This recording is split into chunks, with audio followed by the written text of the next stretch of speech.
Today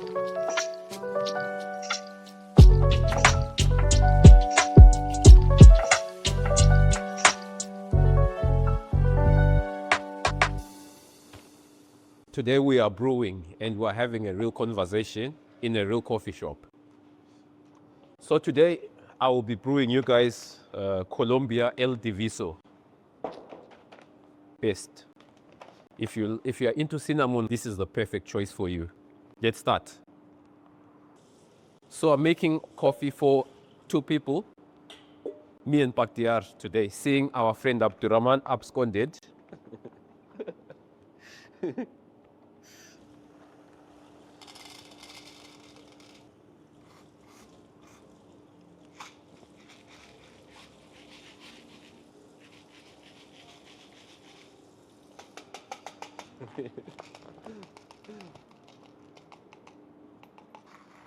I'm gonna introduce you guys to my colleague, Nisanur.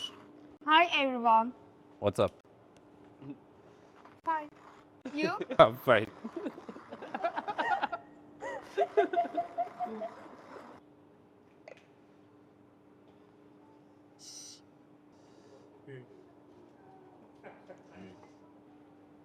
Ah, smells good. Smells like cinnamon.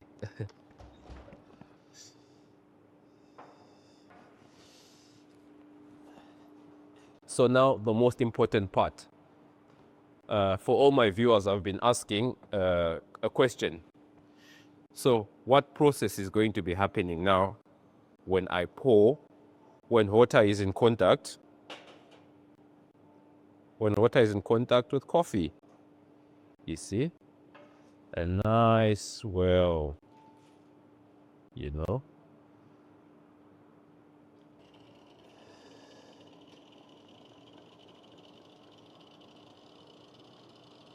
So you give it time for the carbon dioxide to escape.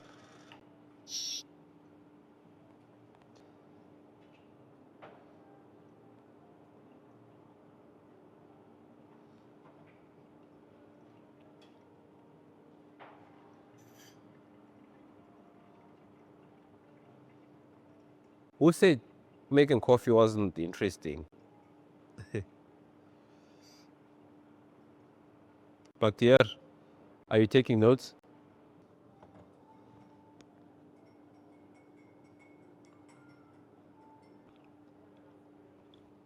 Yep.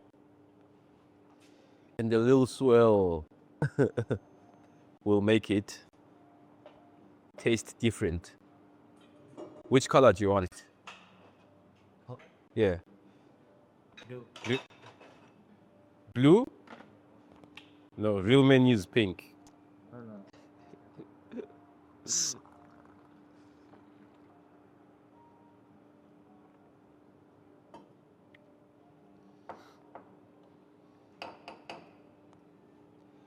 To the very last drop. So now it's time to brew the conversation. Thanks for being with me. Since I've made you guys a cup of coffee, I think now it's time to get intimate. I'm going to share with you guys my life experience over the last 10 years on how I have become to be or to where I am today. I'm still growing. I'm still in a path. I'm still in a race, but in a race by myself, you know, because I always say, and I've always said, success is not determined on competing with someone else, but with competing with yourself over the past few years. So let's dive right into it. So, a few years back, I was shipped to a foreign country with no experience of life whatsoever, you know. It was just me and the world. So this is the time when I would say I got my wake-up call, you know, to start thinking like an adult, to start growing, and to start realizing some things that lives teach you, you know. Because most of us grow up in well-up families, you go to private schools, and everything is okay, but you don't see the other side of life.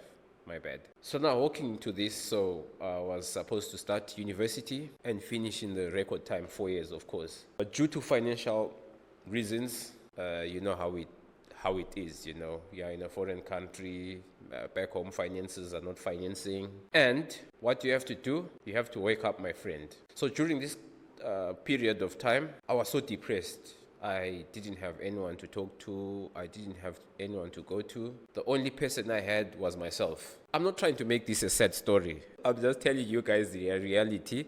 And I have a feeling that this podcast is going to help a few people growing up. It's going to help them see another perspective of life, So now I was stuck here with no money for fees, no money for rent. And I asked myself, what am I doing? And I couldn't even speak the language.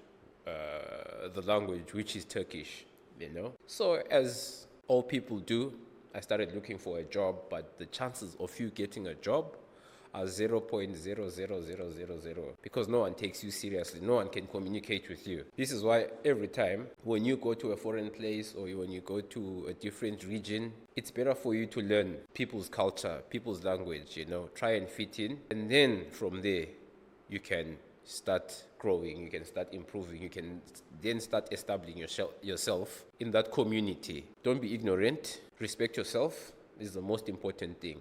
So now into it, I look for jobs. I've worked in many places, worked in farms, worked in picking olives, worked cleaning, all this kind of thing. But the thing that separated me from the rest, because during my career, somehow I'll start at the bottom and find myself at the top in every job that I did, For example, I started working in this other bar as a dishwasher. Like I was just washing the glasses in the bar. In no time, I had climbed the ranks and I was now the vice chef.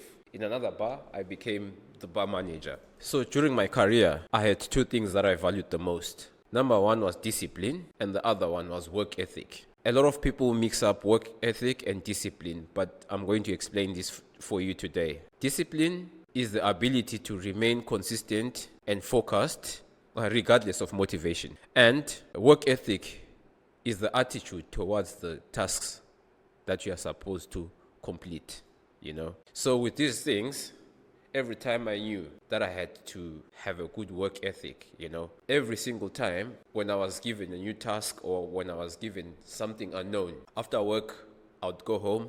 Now, thank God we have internet, we have social media, or YouTube, for example. I would go there and watch it, ask how the thing is done, how the task is completed, and I would want to improve myself every single day.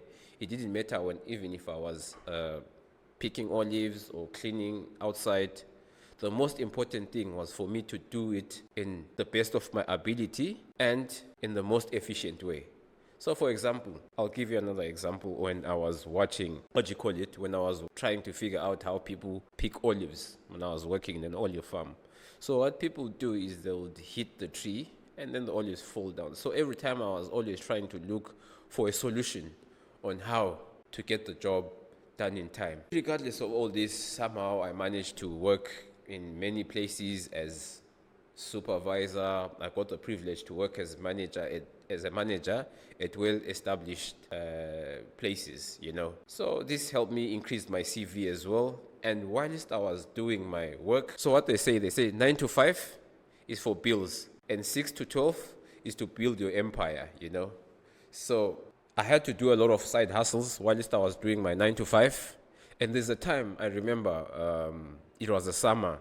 So I had my 9 to 5 work and I had my 9 to 5 job as a barista, and I had my 6 to 4 o'clock in the morning around that time in a club as a barman, you see. So in a week, you'd figure out that, wow, the days that I used to hate was Wednesday, Friday, and Saturday. Because during these days, I would suffer. Even up to today, it's still implanted in my brain somewhere. How sleepy I was when I went for my other shift, And I was working at a congested place, where there's a lot of traffic, in the morning. So that was a bit intense. And you had to be the only barista, for example. And you had to be making 10 or 15 coffees and all this. So it was intense, but it also increased my endurance, it increased my skill to be fast also. And I wasn't complaining. I was happy every time. And the other thing that led me to this career, is how it makes me feel when I make a drink for someone. When sometimes I hear baristas, they say, make it with love. I think that's just a segment of it. We have to make it with emotion. You see, you are an artist in your own way. So when you craft your coffee, when you craft your beverage, you are not just doing it to push it or shove it into the customer's mouth, but you have to show emotion, because at the end of the day, it's just a beverage, This beverage can change someone's mood, you see. So every time I try to make it at the best of my ability, I would go to workshops, I'll go to other places to see how mine is less better than theirs, because every time I always had the will to improve myself. So with all the ups and downs that I've gone through in my life during my career, the best lesson that I had was never attach yourself to a person, project, or company, but always attach yourself to the mission and the purpose only. And this is how you keep your peace and power. Here I am saying my piece, and today I would like to leave you with a food for thought.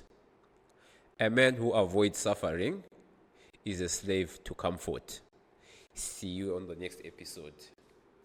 Adios.